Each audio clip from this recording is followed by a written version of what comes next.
The sun had finally cleared the mountain peaks, sending shafts of golden light through the trees when Scout suddenly stopped dead in his tracks. His ears perked forward and his tail, which had been wagging excitedly all morning, went still. Tom froze too, years of hunting having taught him to trust his dog's signals. But this wasn't Scout's usual pointing behavior. This was something entirely different. Fashion designer faces ex-wife after reuniting with secret son at the airport. Tom's breath caught in his throat as Scout's behavior shifted from excited to intensely focused. The morning sun was now fully above the mountains, casting long shadows through the trees, but the usual peaceful feeling of their morning hunts had given way to something different. Scout's ears twitched back and forth, catching sounds that Tom's human ears couldn't detect. "What is it, boy?" Tom whispered, his hand automatically moving to rest on his rifle strap. He'd seen Scout point at deer, elk, and even the occasional bear, but this was different. The dog's body language wasn't showing his usual hunting excitement. Instead, there was an almost worried tension in his stance. Scout looked back at Tom, then forward again, taking a few careful steps toward a dense thicket about 50 yards ahead. Tom followed, moving as quietly as 20 years of hunting had taught him. The morning dew had dampened the fallen leaves, making it easier to walk silently. The only sounds were the soft whisper of wind through the pine needles and the distant call of a mountain jay. As they got closer to the thicket, Tom noticed something odd about the way the morning light was reflecting off the ground near some bushes. There seemed to be something there, something that didn't quite fit with the natural surroundings. His hunter's instincts, honed by years in these woods, told him to approach with caution. Scout had slowed his pace now, moving forward with careful, deliberate steps. The dog's behavior was becoming more puzzling by the minute. Usually, if they were approaching prey, Scout would be rigid, pointing with his nose directly at the target. But now he was moving with an almost nervous energy, occasionally looking back at Tom as if making sure his human companion was still following. 20 yards from the thicket, Tom finally saw what had caught Scout's attention. His heart skipped a beat as he made out the form of what appeared to be another dog lying motionless near the base of a large pine tree. The morning sun had finally risen enough to illuminate the area clearly, and Tom could see that whatever it wasn't moving. "Easy now, Scout," Tom whispered, reaching down to gently touch his dog's head. Scout whined softly but stayed close to Tom's side, his usual hunting enthusiasm replaced by what almost seemed like concern. Tom had never seen his dog act this way around other animals before. As they drew closer, Tom's experienced eyes began to pick up more details. The animal was partially hidden by some low-hanging branches, but he could see fur that seemed too thick for a domestic dog. Its size was hard to determine from this distance, but something about its proportions wasn't quite right for any of the local dogs he knew. Tom pulled his binoculars from his vest pocket, wanting to get a better look before approaching any closer. Through the lenses, he could make out more details, and his breath caught in his throat. The creature's fur had a wild, untamed quality to it, and even from this distance, he could see that its build was different from any domestic dog he'd encountered. Scout whined again, this time with a note of urgency that Tom had never heard before.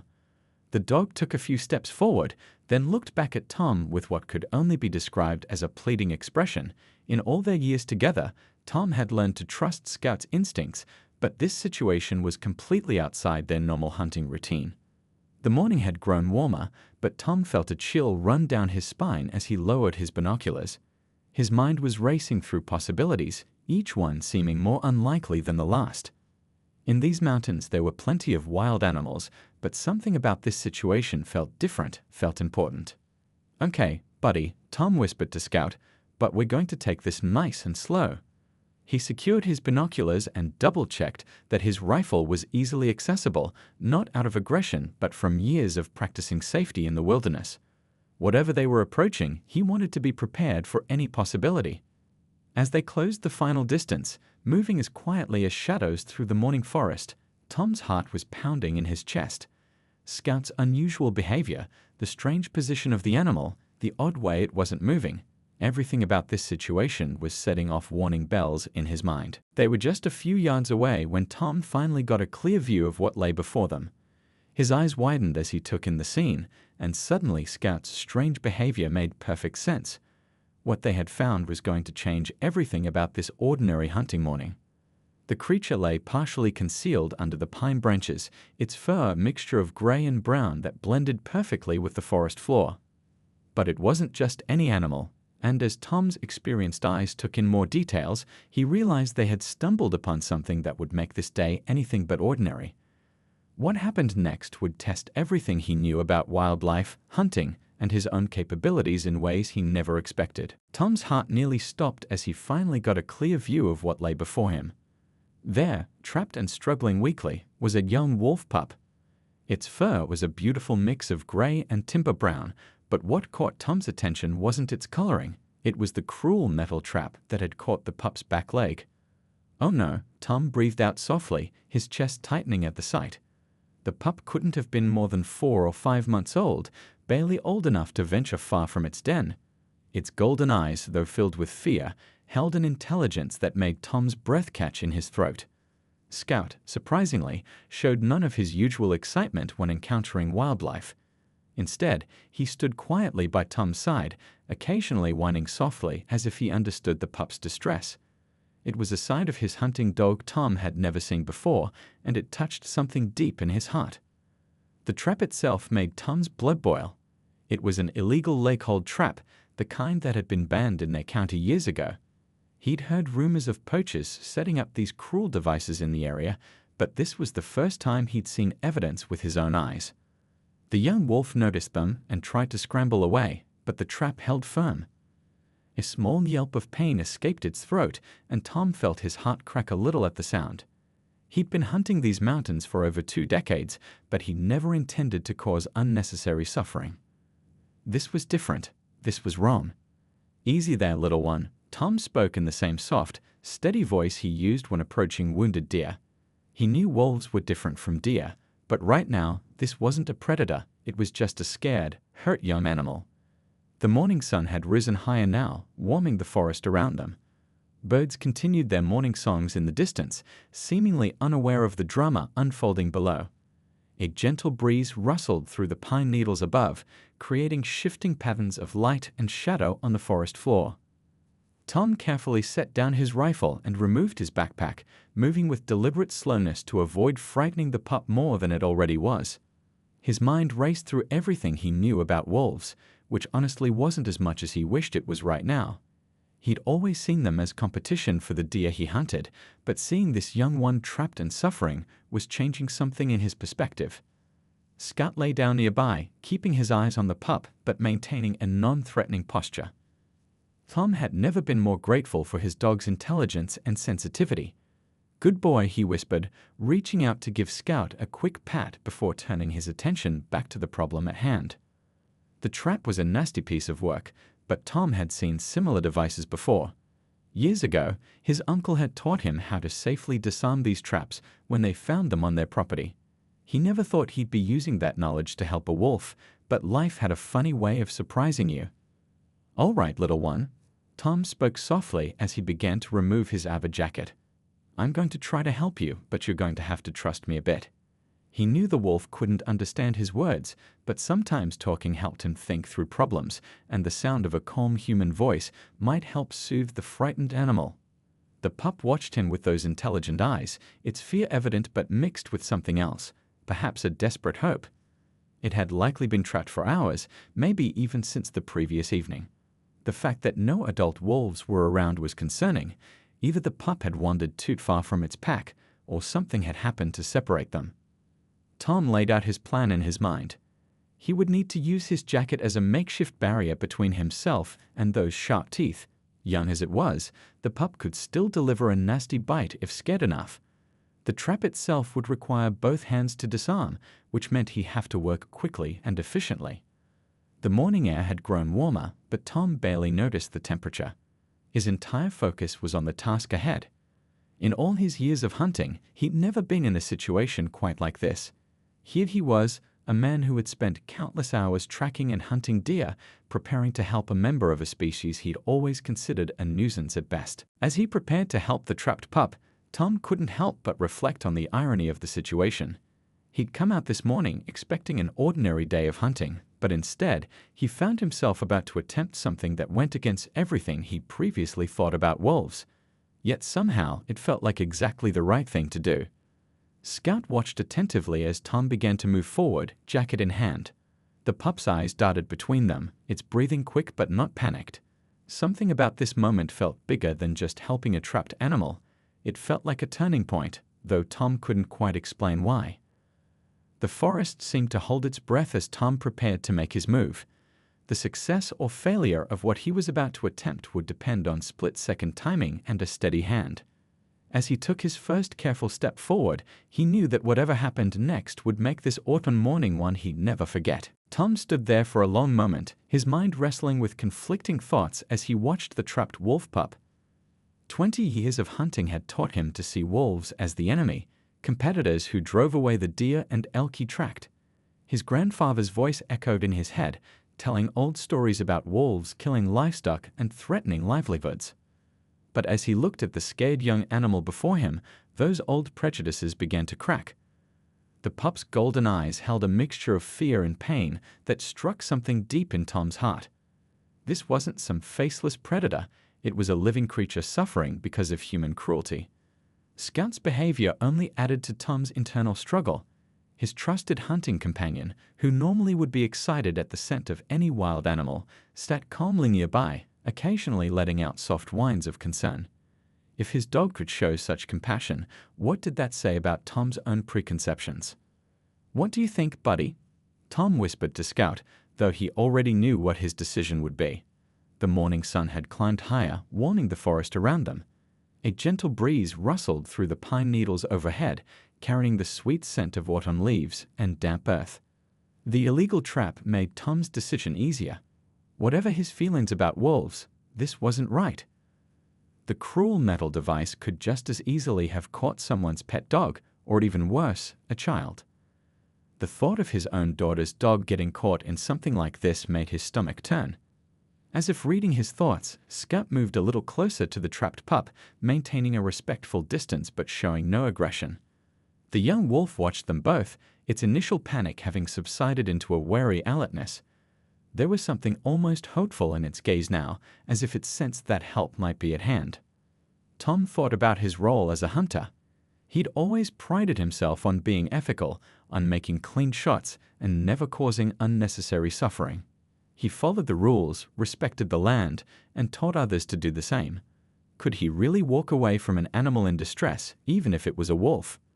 The memory of his father's words came to him then, something said long ago during one of their hunting trips. "A true outdoorsman respects all of nature, son, not just the parts he likes." At the time, they'd been talking about rattlesnakes, but the principle was the same. The forest was a complete ecosystem, and every creature played its part.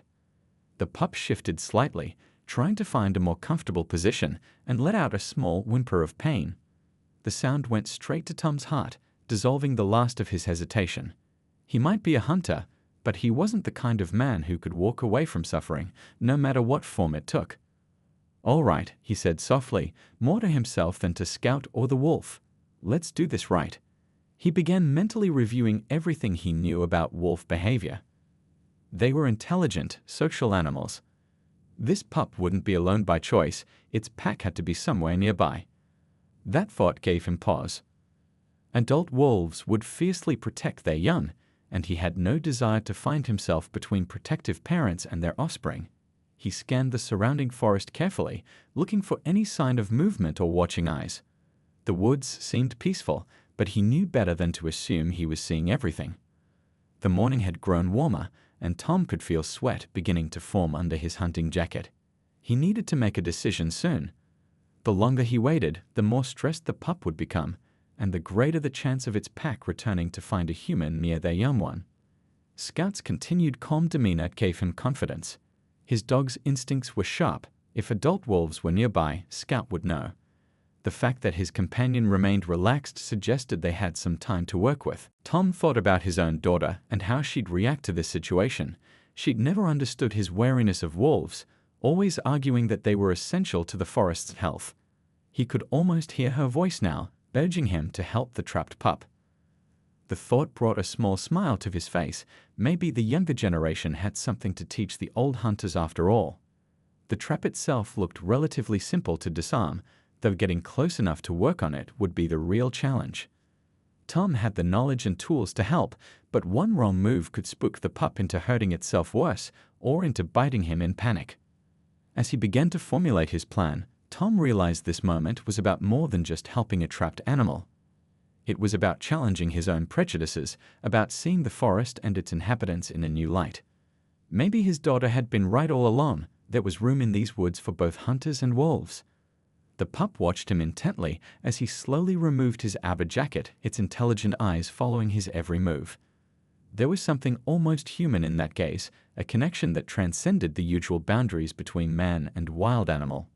In that moment, Tom felt the weight of his decision, knowing that what he did next would either confirm or challenge everything he'd believed about wolves for the past 20 years. Tom took a deep breath and began his careful approach toward the trapped wolf pup. The morning sun filtered through the pine branches above, creating shifting patterns on the forest floor. Every step forward required careful consideration. One wrong move could spell disaster for both him and the young wolf. "Easy now," he whispered, his voice barely audible above the gentle rustle of leaves in the breeze. The pup's eyes never left him, its body tense, but no longer trembling with panic. Scout remained remarkably still, watching the situation unfold with an almost human-like understanding. Tom had wrapped his hunting jacket around his left arm as a makeshift shield, just in case. His right hand held the multi-tool from his belt, a trusty companion on countless hunting trips that was about to serve a very different purpose. The metal trap gleamed dully in the morning light, its cruel teeth still firmly gripped around the pup's leg. As he got closer, Tom could see the injury wasn't as bad as he'd feared. The trap had caught mostly fur and just enough flesh to hold the pup in place. If he could work quickly and carefully, there was a good chance the young wolf would make a full recovery. "You're doing great, little one," Tom murmured, now just a few feet away. The pup's ears twitched at his voice but showed no sign of aggression. Whether from exhaustion or some innate understanding, it seemed to sense that help was at hand. Tom's hands were steady as he knelt down, years of hunting having taught him how to control his breathing and movements. The forest around them had grown quiet, as if nature itself was holding its breath. Even the morning birds seemed to have paused their songs to watch the scene unfold. Scout suddenly lifted his head, nose twitching. Tom froze, knowing his dog's senses were far sharper than his own. After a tense moment, Scout relaxed again, but Tom got the message. They needed to work quickly. Somewhere in these woods, a wolf pack was missing one of its young. With movements practiced through years of outdoor experience, Tom began working on the trap. His fingers found the spring mechanism, remembering his uncle's lessons from years ago. "The trick is to be quick but gentle," his uncle had said. "These things can snap back harder than they went down." The pup watched his every move, its golden eyes never blinking. Tom could feel its rapid breathing, see the slight tremor in its young muscles. Despite its wild nature, there was something incredibly vulnerable about the creature in this moment. "Almost there," Tom whispered, more to steady himself than calm the wolf. Sweat beaded on his forehead as he carefully manipulated the trap's mechanism. One wrong move could startle the pup into pulling away, potentially causing worse injury. Scout's continued calm presence was a blessing. The dog's relaxed demeanor seemed to help keep the young wolf calm, creating an unlikely bridge between the wild and domestic worlds. Tom had never been more grateful for his faithful companion's intelligence and sensitivity. The trap's spring was stubborn, years of rust making it harder to manipulate than it should have been. Tom's fingers ached as he worked, but he didn't dare rush. The morning sun had grown warmer, and he could feel perspiration running down his back under his remaining layers. Finally, he felt the mechanism begin to give. "Okay, little one," he breathed. "This is the tricky part." With practiced precision, Tom began to slowly release the pressure. The pup tensed but didn't struggle, as if understanding the importance of staying still. The forest seemed to hold its breath as Tom made the final adjustments. A chickadee called from somewhere nearby, its cheerful song a stark contrast to the tension of the moment. The morning breeze carried the scent of pine and wild herbs, a reminder of the natural world they were all part of. With a final gentle movement, the trap's jaws released their grip. The pup immediately pulled its leg free, but surprisingly, didn't bolt. Instead, it stayed where it was for a moment, looking at Tom with those intelligent eyes. There seemed to be something in that gaze, not quite gratitude, but some kind of recognition. Tom slowly backed away, giving the young wolf space to gather itself. The pup carefully tested its injured leg, and Tom was relieved to see it could bear weight. The injury appeared to be mostly superficial. With time and rest, it would heal completely. But their morning adventure wasn't over yet. As Tom watched the pup giddily stretch its leg, Scout's ears suddenly perked up again. This time, there was no mistaking the message in his dog's alert posture. Something was coming through the woods toward them, and Tom had a pretty good idea what it was. The morning air suddenly felt electric as Scout's posture changed. Tom's years of hunting experience told him they weren't alone anymore. The forest had gone eerily quiet, with even the birds falling silent. Only the gentle whisper of wind through the pine needles remained. Through the trees, shadows began to move. They appeared like ghosts, gray shapes sliding between trunks and brush with an almost supernatural grace. Tom's heart pounded in his chest, but he forced himself to remain still. Any sudden movement now could be disastrous. The freed wolf pup noticed them too, its ears perking up and nose twitching. But instead of showing fear, it let out a soft yipping sound. A call that was immediately answered by low rumbles from the shadows. The pack had come for their young one. Tom slowly moved his hand to rest on Scout's back, both to steady himself and to keep his dog calm. To his amazement, Scout showed no sign of panic or aggression. His faithful companion remained alert but relaxed, as if he somehow understood the gravity of the moment. The first adult wolf emerged from the tree line about 30 yards away. It was a magnificent creature, larger than Tom had imagined, with thick gray fur touched with silver around its muzzle. Its yellow eyes fixed directly on Tom, holding an intelligence that made him catch his breath. "Easy," Tom whispered, though he wasn't sure if he was talking to Scout, the wolves, or himself. More shapes materialized from the forest. He counted 4 adult wolves in total. They moved with incredible coordination, spreading out in a loose semicircle around the area. The pup struggled to its feet, testing its injured leg. It could walk, though with a slight limp. Tom felt a surge of relief seeing that the injury wasn't severe. His effort to free it had been worth the risk, even with the pack now surrounding them. What happened next would stay with Tom for the rest of his life. Instead of rushing in to grab their young one, or showing aggression toward the humans, the wolf pack held their position. The largest wolf, likely the alpha, took a few steps forward, its movements deliberate and controlled. Tom remained absolutely still, his hand resting gently on Scout's back. Years of hunting had taught him to read animal behavior, but this was something entirely new. There was no aggression in the wolf's posture, no signs of an impending attack. Instead, there was something almost ceremonial about their behavior. The morning sun had risen higher, creating dappled patterns through the canopy above. In this light, the wolf's fur seemed to shimmer, their eyes gleaming with an almost supernatural intelligence. The pup took a tentative step toward its family, then looked back at Tom, as if seeking permission. The alpha wolf watched this interaction with keen interest. Its eyes moved from the pup to Tom, then to the discarded trap lying nearby. There was something in that gaze that seemed to understand exactly what had transpired, a recognition that transcended the usual barriers between man and wild animal. Time seemed to stand still in the forest. The wind died down, leaving an almost profound silence. Tom could hear his own heartbeat, feel Scout's steady breathing under his hand. The moment felt sacred somehow, like something out of the ancient days when humans and wolves first began to understand each other. The pup made its decision, limping slowly toward its pack. The alpha stepped forward to meet it, gently touching noses with the young one.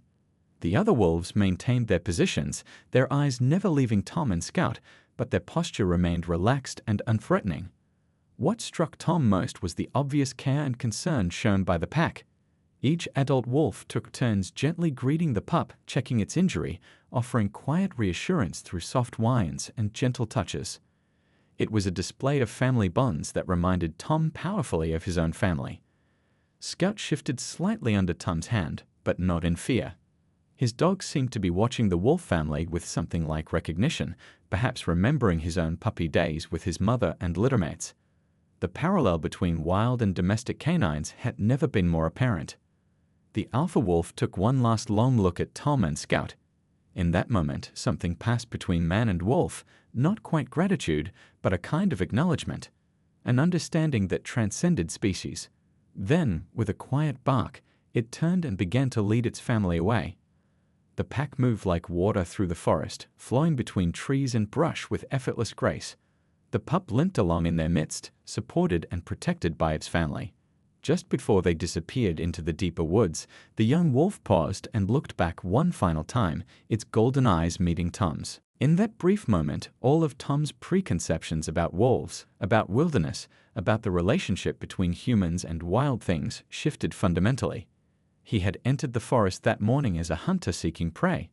He would leave it as something else, someone who had glimpsed a deeper truth about the natural world and his place in it. Tom stood in the clearing long after the wolves had disappeared, the morning sun now high in the sky. Scout sat quietly beside him, both of them somehow changed by what they'd just experienced. The forest seemed different now, as if the encounter had revealed a deeper layer of life that had always been there, just waiting to be noticed. "Well, buddy," Tom said softly to Scout, "I guess we're not going hunting today." His faithful companion looked up at him with understanding eyes, as if to say that this morning had brought them something far more valuable than any deer could have provided. Tom walked over to where the trap lay discarded on the ground. Picking it up, he felt a surge of anger at the cruelty it represented. How many other animals had suffered in these devices? How many other families, wolf, deer, or otherwise, had been torn apart by these hidden menaces? The morning breeze carried the sweet scent of pine needles and autumn leaves as Tom carefully packed the trap into his backpack. He'd take it to the local ranger station, along with precise coordinates of where he'd found it. His mind was already forming plans that went far beyond just reporting one illegal trap. As they began their walk back home, Tom's thoughts drifted to his daughter. She'd been telling him for years about the importance of wolves in maintaining healthy forests. He'd always half listened, set in his old ways of seeing them as nothing but competition for the deer he hunted.